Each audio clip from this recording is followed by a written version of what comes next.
Hey, look, it's a second Friday of the month, and who's visiting? None other than Don and Robert from the Secret Wine Society in lovely Oakland, Oregon. And for folks that are like, Oakland, Oregon, where is that place?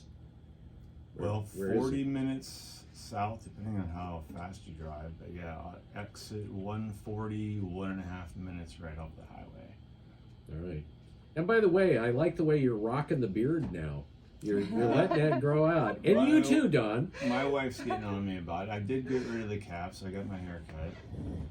One step at a baby steps, right? Right. All right. Well, anyway, it looks good. So the Secret Wine Society, for folks that don't know, has wine.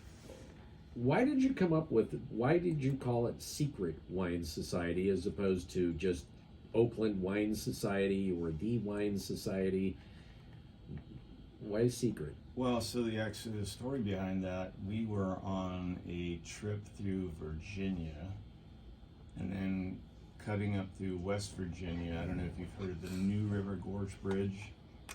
It was once the highest single span bridge in the United States, and people bungee jump off of this thing. They've got rapids, class 5 rapids. So we were hungry and looking for a place to eat. And we saw this place, a sign on Google said the Secret Sandwich Society, and I was quite intrigued. So we drove right over, and they were closed. So it stuck in my brain. I thought, well, it just pulled me in. But I thought it was more appropriate for a wine shop. What were you going to say, Dawn? I say, Dawn, I want food and sandwich and everything. And no food or sandwich. Yeah. No, so it just kind of stuck in my brain, but I thought it'd be great for a wine shop. Okay. And how long have you been doing the wine shop? Which, by the way, most folks, they consider it to be, the largest wine library in the state. And you've got some crazy stuff in there. Yes, we opened smartly enough in 2019, right before COVID. Good job. Yeah, wasn't that? And we survived. It's a great plan. So. Yeah. Pandemic's coming up. Let's open a wine shop. All right. So yeah, it seemed to work out. We're still here. Okay. And besides these wine, I refer to you as a wine picker.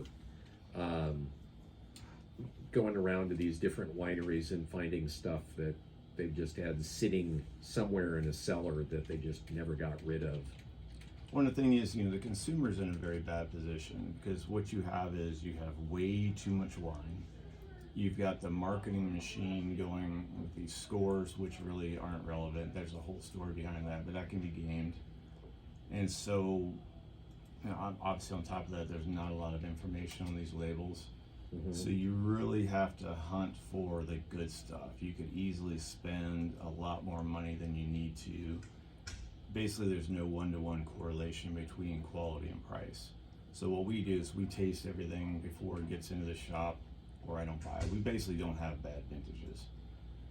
Something could be very good this year. Next year it's not so great, but I don't base this year's buying on what I sold last year because you could go broke that way. Yeah. So we find it, and the consumer's just really not in a position to do that. I taste so many wines per year. If that were being done at retail costs, it would be a lot of money. And that's why people get caught in a rut drinking the same thing over and over. It's actually not their fault. They don't want to have a wine disappoint them that they paid too much for, so they're going to tend to go for the same thing over and over again. So we kind of vet and make sure the stuff on the shelf is worth your dollars. Okay. And one of the other things that you also carry that we've been talking about for a while now is sake.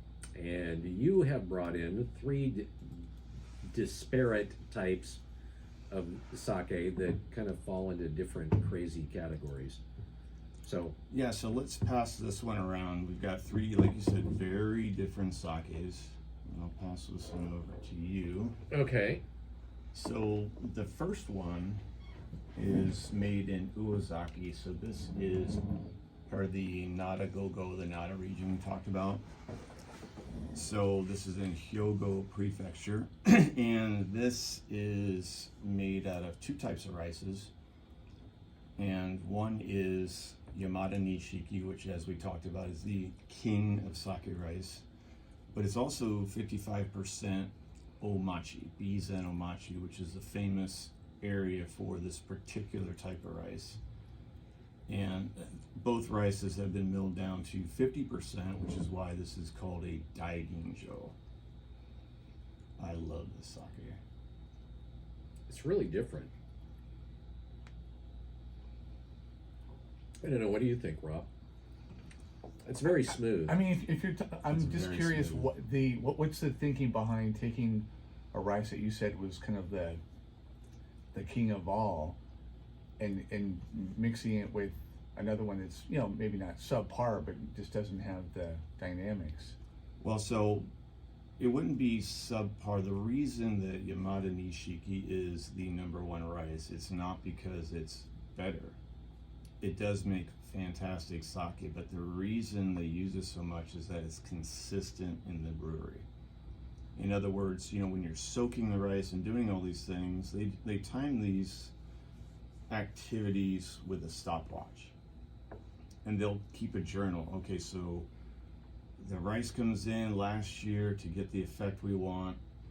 You know, the soaking process, we soaked it for 30 seconds or what have you.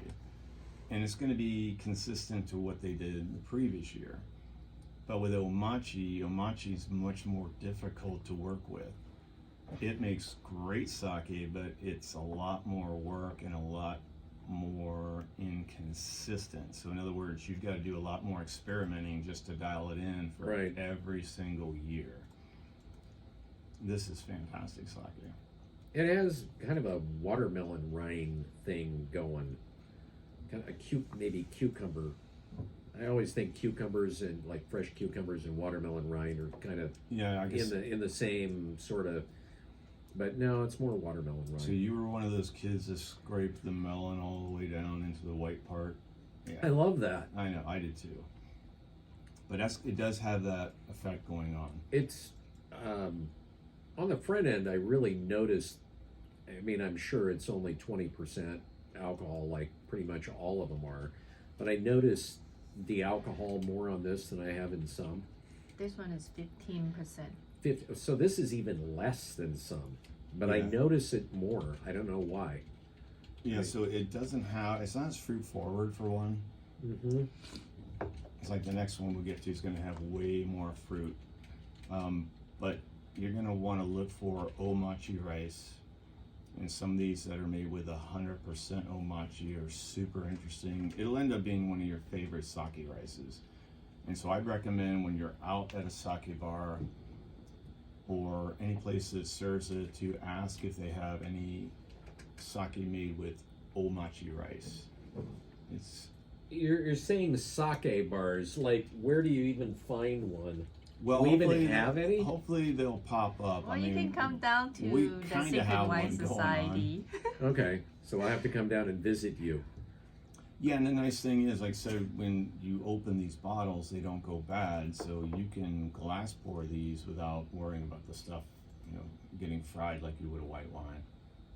Rob, do you have a glass over there that we can pour Yeah, Oh, yeah. sake Like in it? Let's take a short break because we've got some commercials to get out of the way here, and we'll be back with the second one. I'm looking forward to the dessert sake. I'm really looking forward to that. Anyway, that's coming up. Secret Wine Society on the Wake Up Call in the morning. It is the Secret Wine Society joining us on the Wake Up Call. You got your last squeezins and your center squeezins, and then you got your first squeezins. And I guess this is the first squeezin, right? Yeah, so when they press the sake to separate it from the lees, they've got 3 stages. So the first stage is called the Arabashiri. So Arai means rough. You can use it like the ocean is rough. And Hashiru means to run. So there's a phonetic change. They don't say Arahashiri, it's Arabashiri. So basically it means the first press. So it's a little more fresh and brash, right? Oh yeah. And so this is from a company called Gokyo, or this is their brand. The rice here, they're actually using two. They're using Yamada Nishiki, and one that's not so often used is called Nihon Bare. And this is milled to 60%. So it's a Junmai, and as you remember, that means no added alcohol at the end. Right. I think this is delicious. It's nice really and is. fruity. It'd be great with some spicy Thai food. But yeah, it's Gokyo's the brand. They make some wonderful sake. They're out in Yamaguchi, which is on the far western side. And it's named after the Kintai Bridge, which I showed you a picture of that just a minute ago. It's a beautiful bridge. 5-arch wooden bridge built in the 1600s. It's a defensive bridge because you're not going to run your horses across these giant arches very quickly. But yeah, their sakes are amazing. So do people in Japan that live there, I mean, you've brought in a huge... No, they don't ride horses. No, maybe they do. Okay, well, I'm glad to know that. I know they ride Hondas. Yes. That I know they do. Do the people that live there know about all of these different varieties and types of sake, or is it No. one of those things that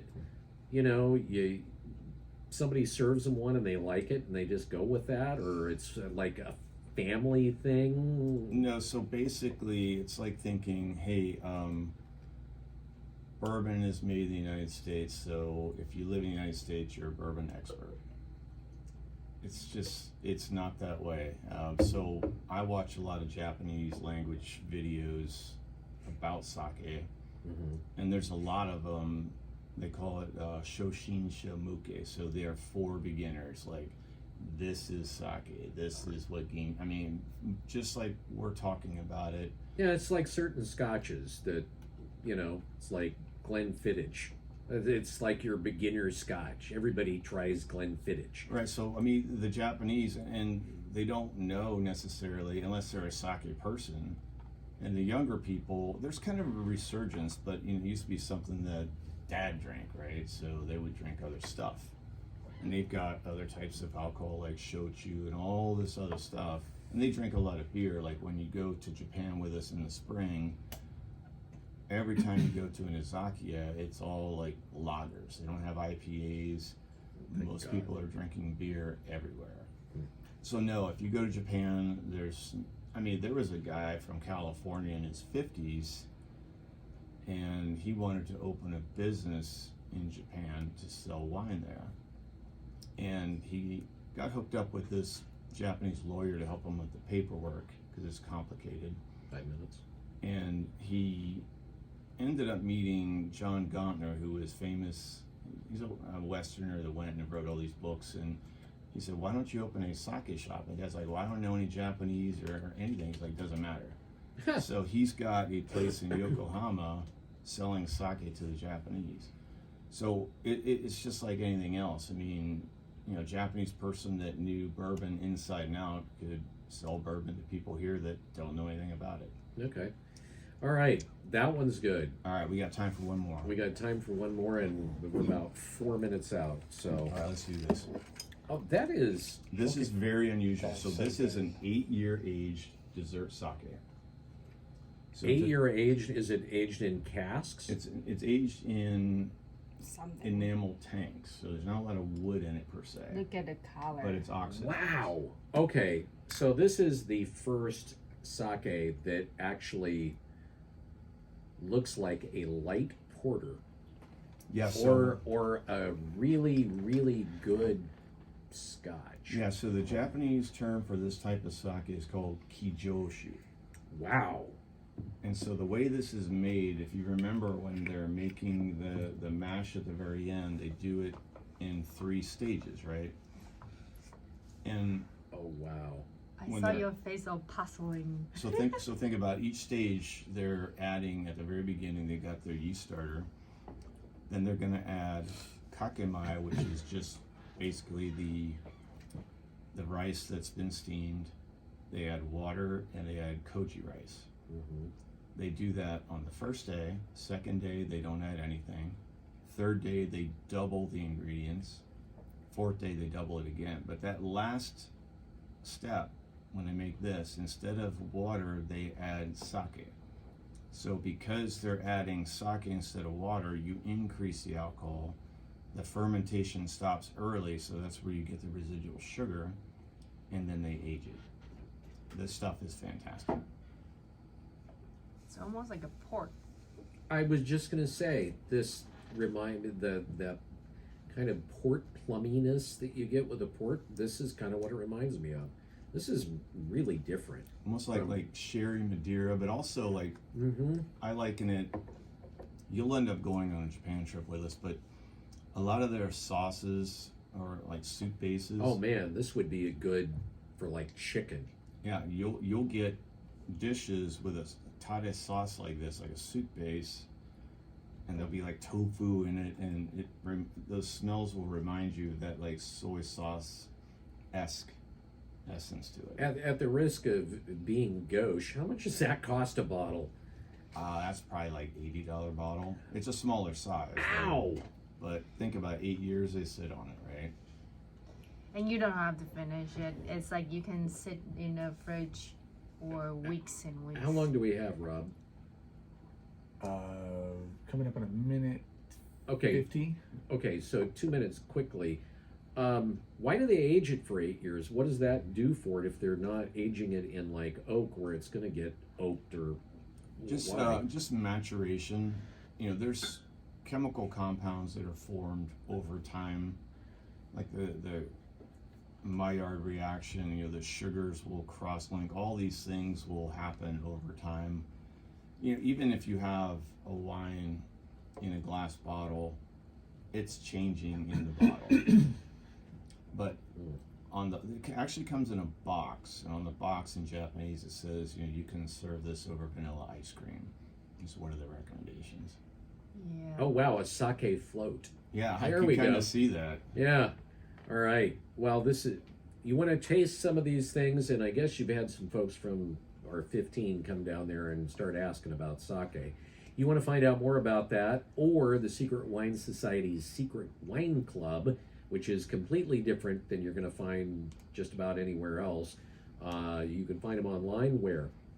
We are at thesecretwinesociety.com. Also, we have a YouTube channel. You can look us up there, and we have Instagram. But come down to the shop. There's nothing like stepping in and kind of seeing what we do and let us kind of do our thing right there. All right. 15 seconds. Dawn, Robert, thanks for coming in this morning. If you want to find out more about great sake, great wine, and even occasionally some really cool beers, go down to the Secret Wine Society in Oakland, Oregon. That is a wrap for us. Have a great weekend. We'll see you